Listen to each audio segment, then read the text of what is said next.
प्यारे बच्चों, एक बार फिर आप सभी का स्वागत है। आप पढ़ रहे थे कविता संगतकार और अब हम इस कविता के प्रश्न उत्तर करेंगे।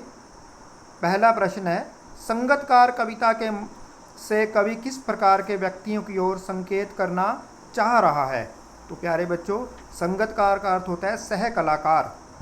तो यहाँ पर सह कलाकार किसके क्षेत्र में है? गायन के क्षेत्र में है। गायन के क्षेत्र में बच्चों मुख्य गायक के साथ जो होते हैं सह कलाकार, जैसे वादन करने वाले तबला बजा सकते हैं, वो ढोलकी बजा सकते हैं, बांसुरी बजा सकते हैं, वीणा बजा सकते हैं, गिटार बजा सकते हैं, वायलिन बजा सकते हैं, इन सभी की ओर संकेत करना चाह रही हैं। इसके अलावा जो उद्घोषक होते हैं, जो घोषणा करते हैं, और जो और भी सह कलाकार हैं, जैसे कैमरामैन या इस तरह के और कलाकारों की ओर भी संकेत किया जा रहा है, जो भी मुख्य गायक को सहायता करते हैं, या म्यूज़िक सेट करने वाले, या हम ये कह सकते हैं कि ऑर्केस्ट्रा वाले जो कि माइक सेट करते हैं, इन सभी की ओर संकेत करना चाह रहे हैं कि ये सभी अपना किसी न किसी प्रकार से योगदान देते हैं, अपनी भूमिका वो सभी निभाते हैं। कवि इन सभी प्रकार के व्यक्तियों की ओर संकेत करता है। संगतकार जैसे व्यक्ति, दूसरा प्रश्न है बच्चों, संगतकार जैसे व्यक्ति संगीत के अलावा और किन किन क्षेत्रों में दिखाई देते हैं? हर एक क्षेत्र में बच्चों हमें संगतकार जैसे व्यक्ति दिखाई देते हैं। जैसे हम फिल्म निर्माण में देखें तो फिल्म निर्माण में हमारे सामने सिर्फ कौन होता है? नायक होता है, नायिका होती है, हीरो हीरोइन होते हैं, लेकिन हम उनको भूल जाते हैं जो फिल्म के निर्देशक होते हैं। निर्देशक क्या करता है फिल्म में? निर्देशक पूरी फिल्म को बताता है कि किस प्रकार से नायक और नायिका ने अभिनय करना है। निर्माता क्या करता है? निर्माता का बहुत अहम योगदान है, क्योंकि वो पूरी फिल्म में पैसा लगाता है। यदि निर्माता पैसा ना लगाए तो फिल्म बनेगी नहीं बच्चों। तो इनको हम नहीं जानते। इसके अलावा कैमरामैन, स्पोर्ट बॉय और स्टंटमैन, संगीत निर्देशक, इन सभी का बहुत योगदान होता है, जो कि पर्दे पर नहीं आते, पर्दे के पीछे रहते हैं। इसके अलावा जो सह कलाकार होते हैं उनको भी हम नहीं जानते, हमारा ध्यान सिर्फ नायक और नायिका पर रहता है। ये सभी लोग अपनी भूमिका बहुत अच्छे से निभाते हैं, लेकिन हमारा ध्यान इन पर नहीं जाता। तो इस प्रकार से संगतकार जैसे व्यक्ति फिल्म के क्षेत्र में हैं। और भी खेल के क्षेत्र में यदि हम देखते हैं तो हमारा ध्यान सिर्फ किस पर रहता है? खिलाड़ी पर रहता है। हम ये भूल जाते हैं उस खिलाड़ी को तैयार करने में कितने लोगों का योगदान है, उसके माता पिता का योगदान है, उसके कोच का योगदान होता है जो उसको सिखाता है कि किस प्रकार से खेलना है। इसके अतिरिक्त उसके साथियों का योगदान होता है और उस क्षेत्र के लोगों का योगदान होता है जिस क्षेत्र का वो खिलाड़ी है, लेकिन हम सिर्फ उस खिलाड़ी को ही जानते हैं। तीसरा प्रश्न है बच्चों, संगतकार किन किन रूपों में मुख्य गायक गायिकाओं की मदद करते हैं? तो बच्चों अनेक रूपों में संगतकार जो हैं मुख्य गायक और गायिकाओं की मदद करते हैं। जैसे जब मुख्य गायक गाते गाते उसका वो अंतरे की जटिल तानों के जंगल में खो जाता है, जब मुख्य गायक खो जाता है तो संगतकार उसकी सहायता करता है, वो स्थाई को संभाले रहता है। जब मुख्य गायक गाते गाते एक अनहद में खो जाता है तब भी वो स्थाई को संभाले रहता है। और कई बार तार सप्तक में मुख्य गायक का गला बैठने लगता है, उसकी आवाज़ से राख जैसा कुछ गिरने लगता है, उसकी प्रेरणा उसका साथ छोड़ देती है, तब भी संगतकार का स्वर उसे सहायता करता है। इसी प्रकार से कई बार वो वैसे ही उसका साथ दे देता है, वो बताना चाहता है कि वो अकेला नहीं है, मुख्य गायक अकेला नहीं है, उसके साथ संगतकार भी है। तो इस प्रकार से संगतकार अनेक रूपों में मुख्य गायक गायिकाओं की मदद करते हैं। भाव स्पष्ट कीजिए और उसकी आवाज़ में एक हिचक साफ सुनाई देती है, या अपने स्वर को ऊंचा ना उठाने की जो कोशिश है उसे विफलता नहीं, उसकी मनुष्यता समझा जाना चाहिए। तो प्यारे बच्चों, मैंने आपको पहले भी बताया कि संगतकार जानबूझ करके अपनी आवाज़ को इतना ऊंचा नहीं उठाता कि वो मुख्य गायक से ऊंची चली जाए, क्योंकि उसके मन में मानवता है, वो मुख्य गायक का सम्मान करता है। ये संगीत की परंपरा भी है कि सबसे ऊंची आवाज़ किसकी होती है? मुख्य गायक की होती है। संगतकार का काम सिर्फ उसकी सहायता करना है, उससे आगे निकल जाना नहीं है। लेकिन इसका अर्थ ये नहीं कि संगतकार में इतनी योग्यता नहीं कि वो ऊंचा स्वर में नहीं गा सकता। वो ऊंचे स्वर में गा सकता है, लेकिन वो संगीत की परंपरा का पालन करने के लिए, मुख्य गायक का सम्मान करने के लिए अपनी आवाज़ को इतना ऊंचा नहीं ले जाता कि मुख्य गायक से आगे चली जाए। इसलिए कवि कहता है कि ये उसकी मनुष्यता है। तो प्यारे बच्चों, यदि योग्यता होते हुए भी कोई जानबूझ करके अपनी आवाज़ को कम रखता है तो इसका मतलब ये उसकी मनुष्यता है। किसी भी क्षेत्र में प्रसिद्धि पाने वाले लोगों को अनेक तरह तरह के से अपना योगदान देते हैं। कोई एक उदाहरण देकर इस कथन पर अपने विचार लिखिए। तो बच्चों, किसी भी क्षेत्र में प्रसिद्धि पाने वाले लोगों को, जैसे मैंने आपको फिल्म के बारे में ही बताया, हम सिर्फ किसको जानते हैं? नायक को जानते हैं। हम ये कहते हैं उस नायक की फिल्म आ रही है, उस हीरो की फिल्म आ रही है, उस हीरोइन की फिल्म आ रही है।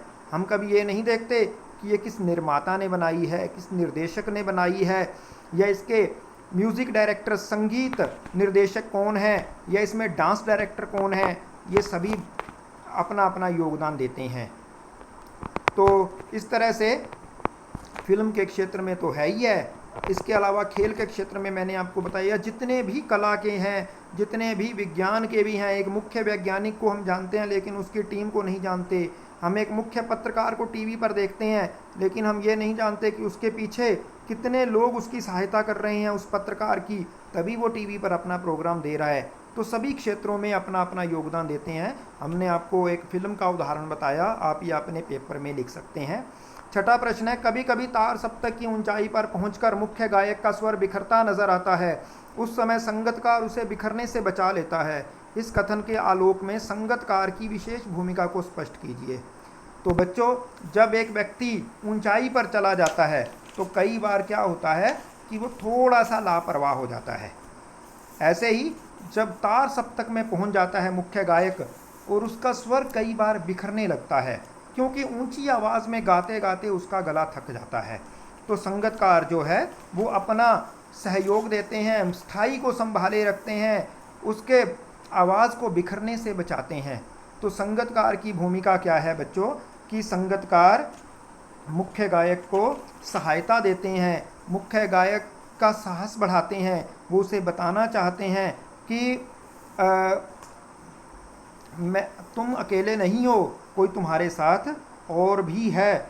इस प्रकार से संगतकार की भूमिका एक साथी की भूमिका है, एक सहायक की भूमिका है, एक उसका बल बढ़ाने वाला, उसका साहस बढ़ाने वाला, उसकी प्रेरणा बढ़ाने वाले की उसकी भूमिका है।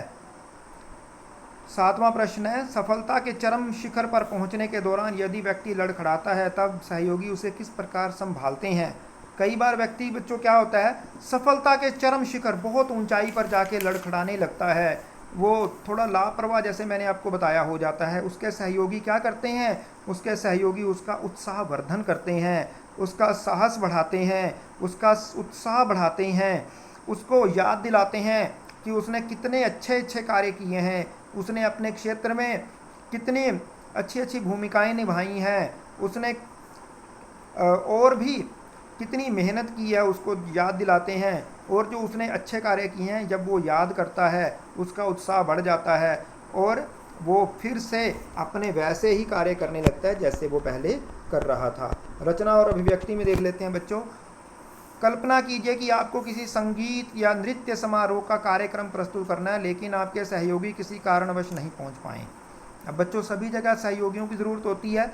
नृत्य का कार्यक्रम प्रस्तुत करना है, संगीत का कार्यक्रम प्रस्तुत करना है, ऐसे में अपनी स्थिति का वर्णन कीजिए। आप क्या करोगे, आप नृत्य करना चाहते हो लेकिन तबला वादक पहुंचा ही नहीं, ढोलकी वाला पहुंचा ही नहीं, जो गायक है वो पहुंचा ही नहीं, या आप गाना चाहते हो, आपके साथ ही नहीं आए, तो आप अकेले कैसे गाएंगे।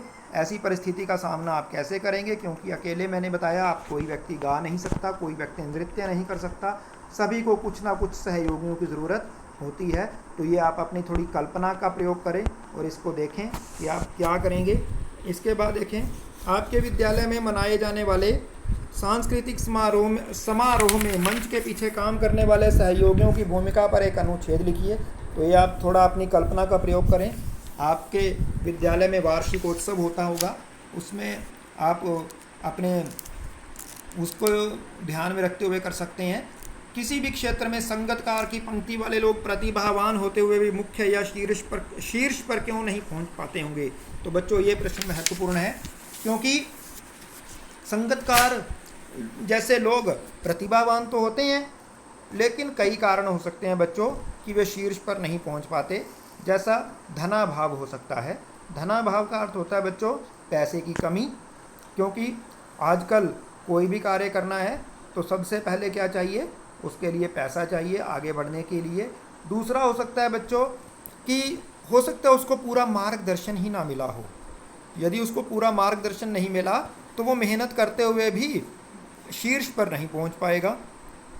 तीसरा हो सकता है कि वो मुख्य गायक के सम्मान में उसके साथ ही रहा हो, या वो उसने आगे बढ़ने का कभी प्रयास ही ना किया हो। उसको ये लगा हो कि ये स्थिति मेरे लिए ठीक है, उसने अपनी यथास्थिति को स्वीकार कर लिया हो। तो ये 3 कारण हो सकते हैं। आप अपनी कल्पना से कोई और भी कारण लिख सकते हैं। तो बच्चों ये तो हमारा पाठ खत्म हो गया। आपको ये कैसा लगा मुझे नीचे ज़रूर बताएं कमेंट बॉक्स में कमेंट करके। ये कुछ और सरगम है, जैसे सरगम मैंने आपको बताया था 7 सुरों से बनती है। सप्तक मैंने आपको बताया था 7 स्वर होते हैं, इसलिए इसका नाम सप्तक है। वीडियो देखने के लिए धन्यवाद। कृपया लाइक और शेयर ज़रूर करें और नीचे कमेंट करके बताएं कि आपको ये वीडियो कैसा लगा। आप सभी का वीडियो देखने के लिए धन्यवाद।